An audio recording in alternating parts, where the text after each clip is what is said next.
去年5月份，感谢赵慧夫人来台参加我和萧美琴副总统的就职典礼。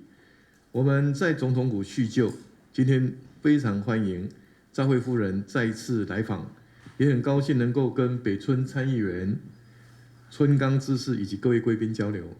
昨天首届哈利法克斯台北论坛登场，我和赵慧夫人一起参加开幕式。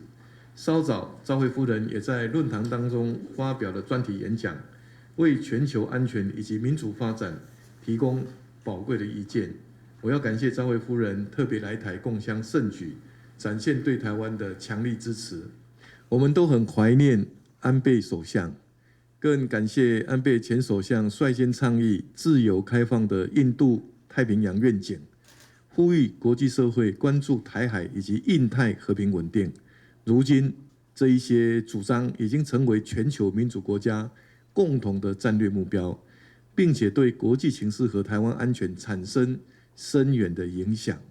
这些都是安倍前首相对台海、印太的重大贡献。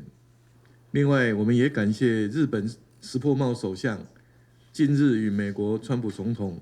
举行峰会后，共同重申台海和平稳定的重要性，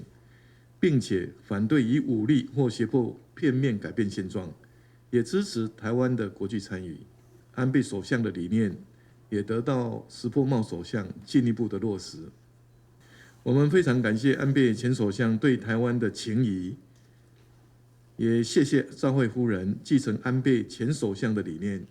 为区域和平与繁荣带来温柔而坚定的力量，并在许多公开场合呼吁各方持续关注台海和平，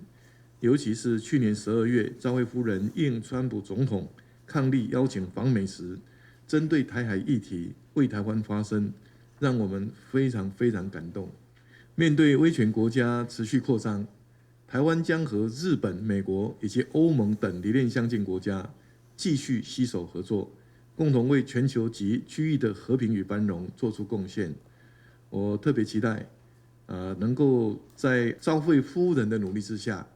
区域的和平稳定能够得到进一步的进展。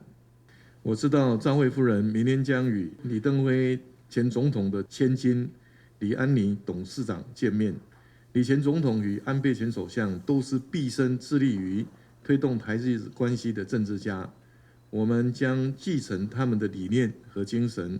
守护自由民主价值，深化台日友好关系。最后祝福大家行程顺利，收获丰富，谢谢。